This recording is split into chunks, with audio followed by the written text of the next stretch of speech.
No es que yo haya tenido en determinado momento un conocimiento muy fuerte de la gente hacia mí y entonces ahí me presentan la oportunidad de dedicarme a un periodismo de otro tipo y yo hago un balance y valientemente me lanzo hacia algo que compromete mi carrera. Toda mi vida fue así. Es decir, no hubo una etapa en la cual no fuera ese el comportamiento. Lo que sucede es que el relator deportivo se devoró otros aspectos de mi personalidad. Pero yo ni siquiera empecé como relator. Yo en la radio fui primero locutor, informativista, periodista. Cuando tenía 16 años, recién a los 18 yo me hice relator deportivo. Después siempre he tenido programas de televisión que no tenían ninguna relación con el deporte, por lo menos en muchas ocasiones. Siempre en mi carrera hubo algo de eso. En 1997 escribí un libro que se llama Un grito en el desierto, que es un tratado político con una novela adentro. Quiere decir que hubo una actitud desde siempre pero muy política. Incluso hace 4 años la dictadura dejó algunas huellas de cómo consideraba la gente en el Uruguay y el gobierno uruguayo actual me entregó los archivos que corresponden a mi persona, todo el seguimiento que se hacía de mí. Y allí hay una consideración increíble sobre mi actitud política. Ellos incluso, además de acusarme siempre de ser una persona de izquierda, en varias ocasiones lo escribían de esa manera, ellos pensaban que yo iba a ser candidato político cuando pasara la dictadura, es decir, cuando se vuelva a la democracia normal. Atisbar en el comportamiento de un relator deportivo una actitud política significa que siempre hay algo de trasfondo político que nosotros decimos en nuestro discurso. Así que a mí me apareció un programa que tuvo repercusión en el año 2007, pero ya había hecho 5 o 6 años de Desayuno en Canal 7, que también era un programa dedicado a los temas generales, con la diferencia de que ese no era un programa producido por mí y el de la radio es totalmente producido por mí. Así que no hay ahí que yo asumí en determinado momento un riesgo comprometiendo lo que ya tenía logrado por mi decisión de estar en la política. Siempre he sido un animal político. Creo que una de las cosas más difíciles que hay para las personas es aceptar pérdidas de pertenencia social. A mí lo que me pasó en estos años fue efectivamente eso. Yo, por la cuestión económica de mi vida, por el nombre que tenía o que tengo, me fui relacionando con todo tipo de personas, pero es indudable que en algún momento uno queda, salvo los viejos amigos, los de siempre y los compañeros de trabajo, un tanto referido a una clase social que es muy devoradora, que absorbe a las personas. Esto es lo que le pasa a mucha gente en la política, en el periodismo. Es muy atractivo estar allí. Ellos crean sensaciones de pertenencia que no son reales. Por eso nunca hay que dejar el lado del mostrador al que uno pertenece. Y yo elegí que mi pertenencia social es la del laburante, la del tipo con el que me llevé bien toda mi vida, la de los amigos de siempre, y no aquella clase social que me acogía en función del deslumbramiento, entre comillas, que podía generar mi nombre, mi prestigio o como se le quiera denominar. Así que esa es una decisión importante. Uno vive tomando ese tipo de elecciones en la vida. ¿Con quiénes queremos estar? Hasta en una cena hay 20 personas en una larga mesa y no se sabe por qué, en forma misteriosa uno elige 2 o 3 personas. Algo dijeron, algo tienen, algo hay en la química de esas personas que nos hace elegirlos. Con los demás, como le va, mucho gusto, hasta la próxima, ojalá que nos veamos pronto. Con estos otros uno se relacionó intensamente. Y yo creo que esto es así en todos los órdenes de la vida. Vivimos eligiendo, aunque no nos demos cuenta. Uno no está diciendo, bueno, voy a elegir a este o al otro, tal situación o la otra, pero es una elección constante la que tomamos. Y yo tengo una pertenencia social y una pertenencia intelectual, una formación que es una y que se corresponde con un mundo al que pertenezco. Lo otro fue una pertenencia social a la que debí renunciar poco a poco porque desde allí se sintieron defraudados por mi elección al mundo al cual pertenezco. Hay pasiones equilibradas. Cine y teatro es como salir de mi casa y elegir según si hay sol o no. No, me da lo mismo. amo esas expresiones. Determinado tipo de cine, como ahora que acabo de ver una película que se llama Mis hijos, otra que se llama Tangerine o Tangerine, así lo tomamos en el nombre francés, Mustang, una guerra, a war. Todo esto lo he visto en estos días. Y también teatro, acabo de ver Tarde con Arturo Bonín, el espectáculo maravilloso de Hernán Casiari con sus cuentos, también todo en estos días. Y he sido plenamente feliz en todas estas manifestaciones artísticas. Y vi una ópera la semana pasada de Ginastera, que son óperas un poco más difíciles porque es música sin melodía, y también me gustó muchísimo, teatro cantado, y fui a un concierto de piano de una pianista que se llama Fernanda Morello. Quiere decir, el movimiento es permanente en todas estas manifestaciones. Cuando elijo elegir, es decir, hay todo esto al mismo tiempo, elijo la ópera. Y el cine y el teatro en la misma dimensión. La lectura en los viajes, sobre todo, cuando el tiempo me queda muy cómodo, en los aviones, en los aeropuertos, y después completo las lecturas aquí. Últimamente estoy fuertemente recomendador de libros de John Berger. Acabo de regalarle uno a una persona muy querida, al doctor Zaffaroni, porque me pareció que era una lectura que a él le iba a gustar enormemente en algún viaje. Por lo tanto, he tenido que leer algunos libros, me ha dado mucho gusto, porque los presentaba como los monstruos de los hermanos Muleiro. Estoy leyendo Lo femenino de Sandra Russo. Estoy leyendo con enorme dificultad, en realidad no lo estoy leyendo. Estoy por llamar al autor y decirle, no te entiendo, pero no te entiendo no por culpa tuya, sino por culpa mía, como lo era Foucault.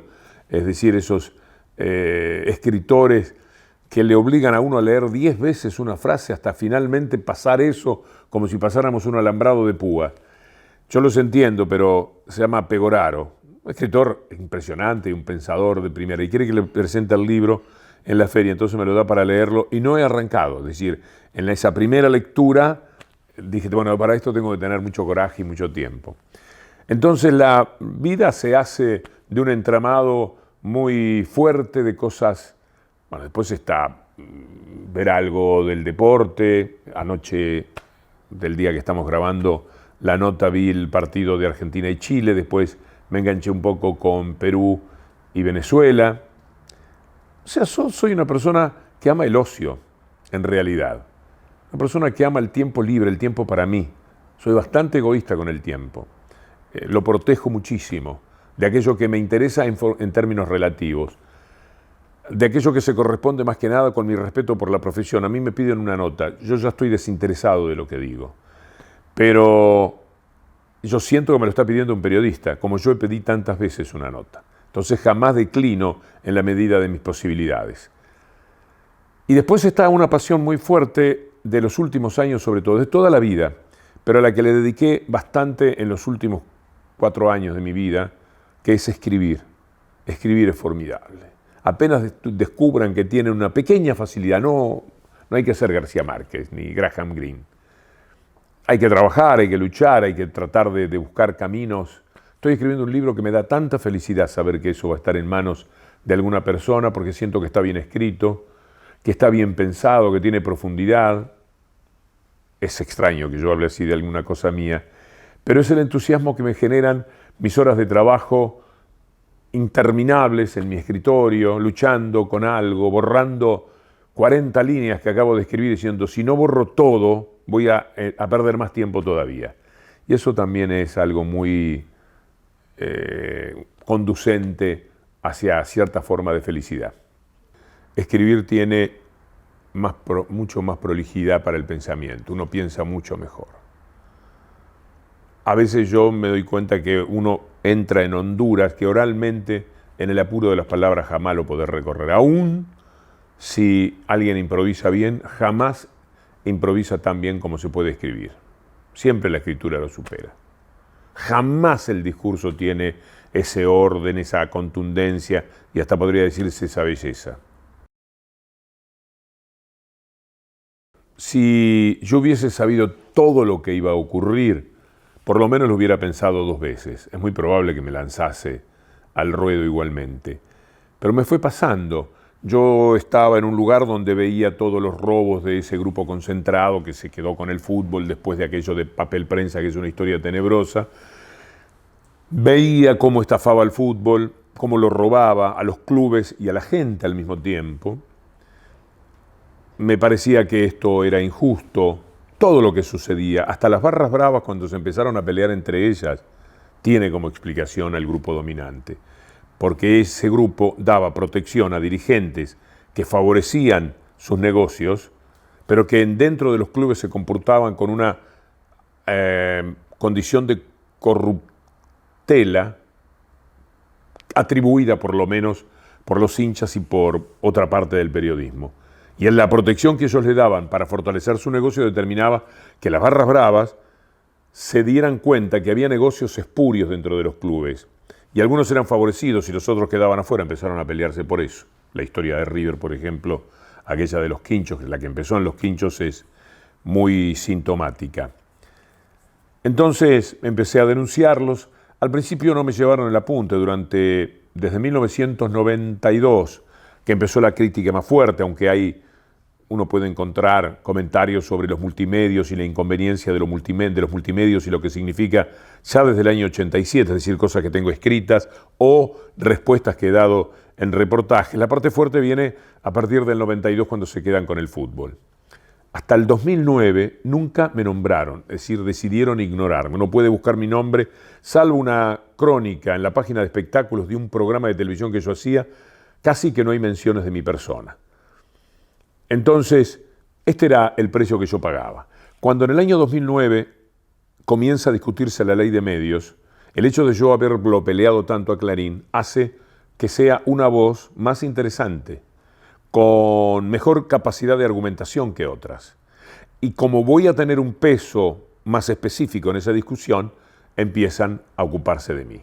Cuando se ocupan de mí, lo hacen con un poder de daño fenomenal, han tirado cualquier infamia, todo tipo de mentiras, la facilidad con la que ellos mienten es muy grande sobre personas, hechos, historia, no tienen ningún tipo de problemas, conviven con la mentira mucho más cómodamente que con la verdad, a tal punto que ahora creo que transitan mucho más por la ficción que por la realidad, porque les ha dado un enorme resultado. Y yo no podía prever que esto iba a suceder, que un día iba a haber ley de medios, que un día un gobierno se iba a plantar frente al poder real, desde el poder político que siempre es más modesto, e iba a tener el coraje de confrontarlo.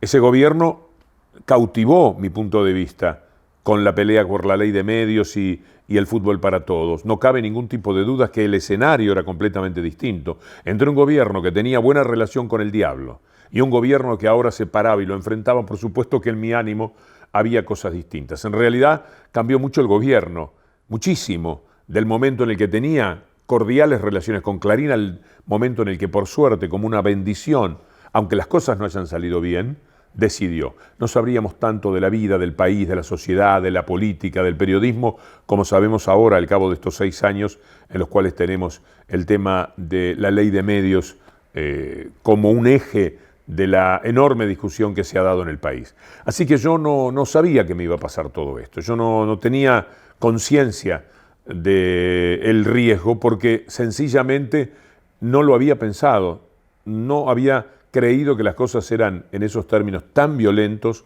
como los que tocó sobrellevar. El libro se iba a llamar Los 100 días de Macri o 100 días del neoliberalismo, pero todo el mundo hablaba de los 100 días y últimamente hemos decidido cambiarle el nombre, se va a llamar Mentir a Diario. Lo más grave que tiene Macri como presidente es su forma cautivada de vivir con la mentira. Es decir, se está convirtiendo en una persona que miente todos los días y como no tiene quien le diga, mira que esto es mentira o quien se lo discuta, por el contrario, lo ensalzan, miente más. Este es un camino hacia una forma de amoralidad. Cuando uno no tiene ningún problema en decir cualquier cosa y piensa que esto tiene que ser aceptado, ya no le importa nada. No hay principios éticos ni verdades tangibles que puedan ser valiosas en su discurso. Dentro de ese contexto, lo que ha ocurrido es que ha dicho una mentira tras otra. Y elegir la mentira más grave Para mí la más grave de todas las mentiras es la elección a dedo de los jueces que envió la Corte. Y también es grave que la sociedad esté esperando, los que son contras de Macri, las dificultades que van a haber para tener más razón, y los que son partidarios de Macri, que no se sufra tanto la cuestión económica para poder sostener que tenían razón con Macri. No tenía razón nadie respecto a Macri, pero por temas que hacen a la República, a la calidad de la democracia. Es decir, no tiene que importar, como lamentablemente es valioso para la consideración de la gente, que los alimentos subieron 60% por esa medida que desde el punto de vista económico es la peor, la devaluación sin red que hicieron determinando el aumento de los precios. Pero a mí me da a veces dolor que las cosas pasen por lo económico. Lo ético, lo moral, lo institucional es mucho más importante. Un presidente que se anima a mandar 2 jueces a la Corte Suprema de Justicia, uno de Clarín y otro elegido entre él y Lorenzetti, es una vergüenza. No puede funcionar. Tendría que, en ese mismo momento, ser descalificado, pedir totalmente disculpas, ir totalmente hacia atrás y decir, bueno, déjenme empezar de nuevo a ver si esta otra me sale bien. Eso es un ataque brutal a la República. No era porque no había República que un gobierno al que le iba bien era vituperado de todas las maneras. Después tenemos la promesa de más democracia. ¿Lo es acaso que hayan volteado con un decreto de necesidad y urgencia, que parece un chiste, la ley de medios? Una ley de la democracia real, del Parlamento, de los foros de la gente, de todo el país, que se vota por mayoría de todos los partidos, con mayoría tomada de todos los partidos, y que alguien, Mañeto y Macri, se sientan, los abogados de ellos, y determinan que hay que hacer un decreto por el cual la ley de medios pasa a la historia. Es un ataque a la democracia, como nunca se ha visto. Ya sería un ataque a la democracia, porque la ley de medios en sí misma habla de democracia. Que la cambiasen, que la volteasen, aún dentro del Parlamento, eso sería muy discutible, por lo menos un motivo de infinita tristeza. Pero que lo hagan Macri y Mañeto por la linda cara de ellos, es un ataque a la democracia brutal. Después está el ataque a los valores que ellos venían a defender. Hablaron todo el tiempo de la corrupción. Por supuesto son, tanto Macri con su partido político como él a título personal tiene mucho para hablar o explicar sobre la corrupción. Y Clarín ni hablemos. Clarín es la madre de la corrupción en la República Argentina. Pero ellos se dedicaron a hablar de corrupción. Tomaron la UIF. ¿Y qué hicieron? Designaron como director y subdirectora o presidente y vicepresidenta, no sé cómo los cargos ahora, a los abogados de aquellos que habían sido denunciados por la UIF por lavado de dinero. ¿Se entiende? Y esto pasa como una cosa más en alguna crítica de los memoriosos, de los entrenados, entre los que me incluyo, pero con mucho olvido también podría estar. Mi libro Mentira Diario tiene como ventaja la posibilidad de que estos meses no caerán en el olvido fácilmente para quien lea el libro. Y ahí está el embrión de lo que esto será todo el gobierno de Macri. En realidad, estos fueron los primeros 100 días del resto de nuestra vida mientras esté Macri. La libertad de expresión es la posibilidad de que cada uno diga lo suyo, abiertamente y sin ir preso, sin que le tapen la boca. Y ahí entramos ya en problemas, porque la libertad de expresión puede ser atacada, por ejemplo, con 9 medios que dominan a uno chiquitito, con quien tiene el 90% de la posibilidad de comunicar.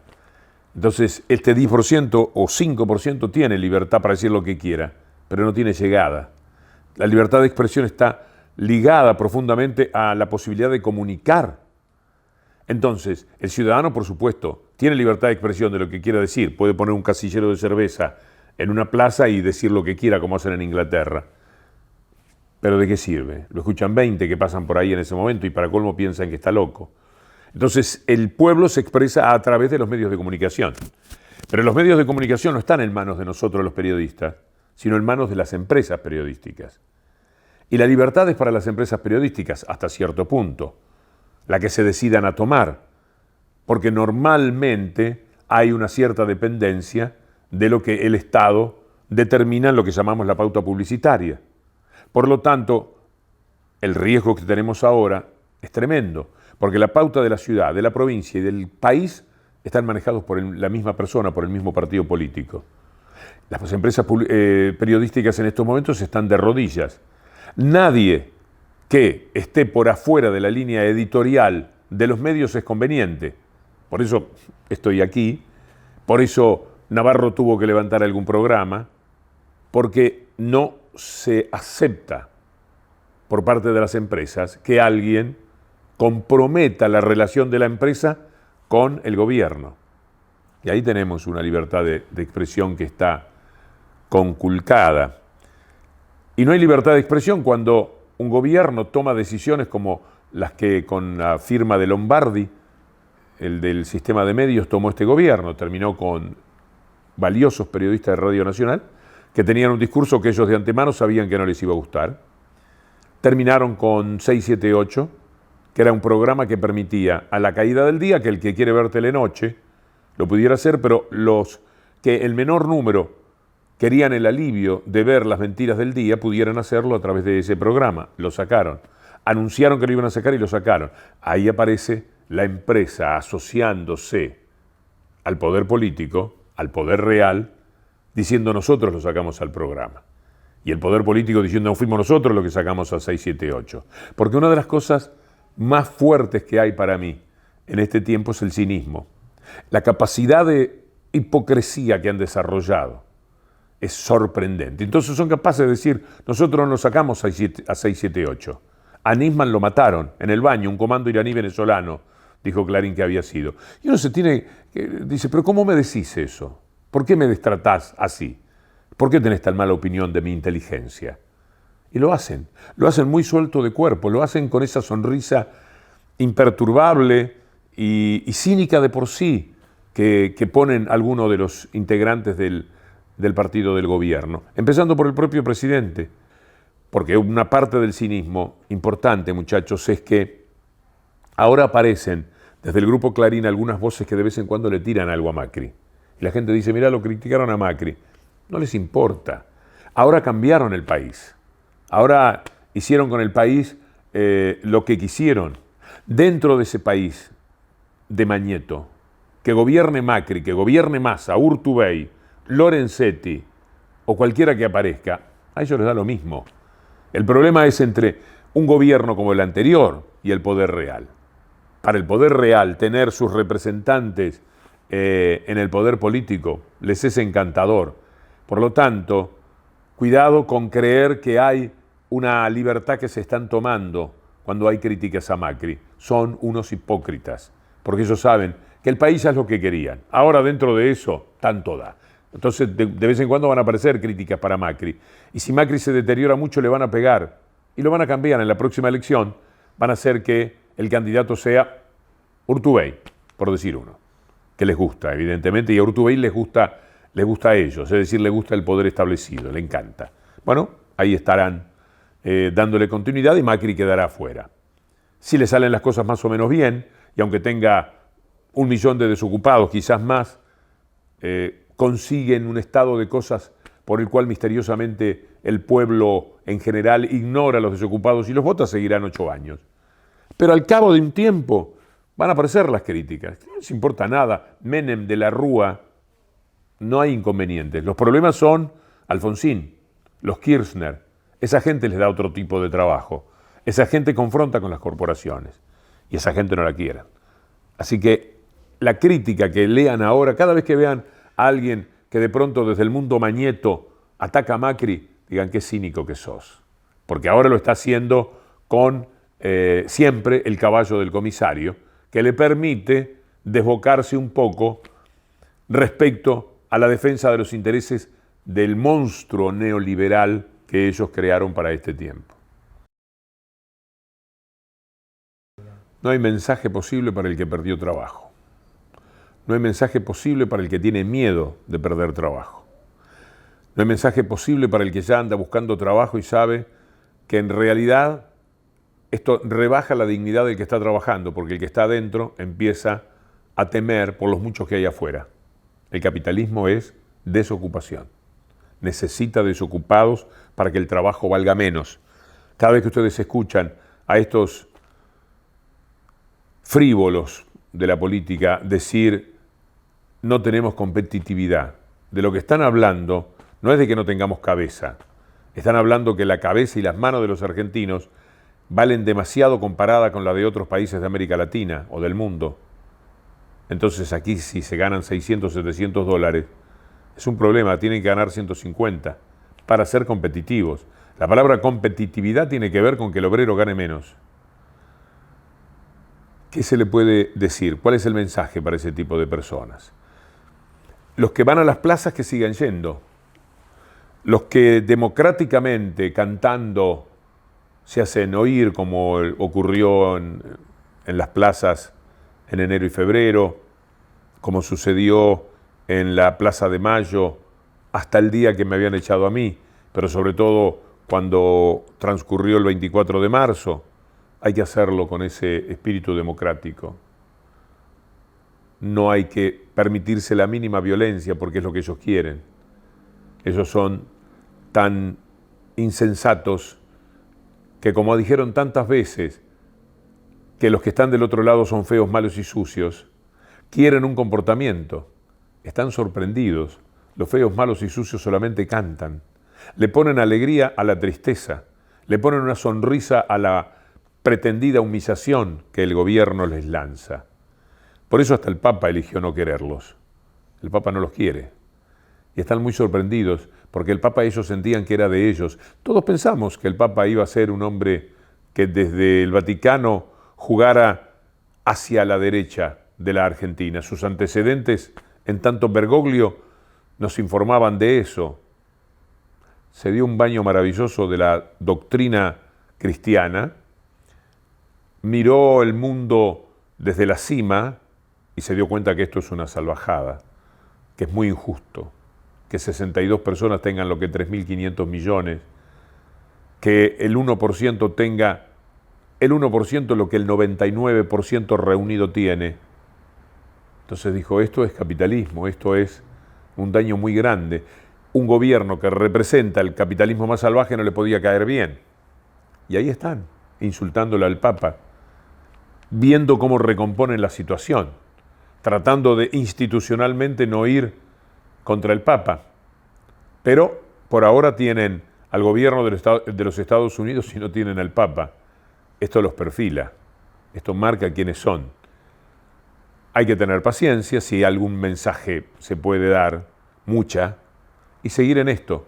Y luchar para que cuando haya posibilidades de cambiar, ese bolsillo que ellos sacaron y ahora tienen afuera, ese país que cambiaron, podamos nuevamente colocarlo en un sitio que sea más amable, más tibio, más cálido para la gente que menos tiene.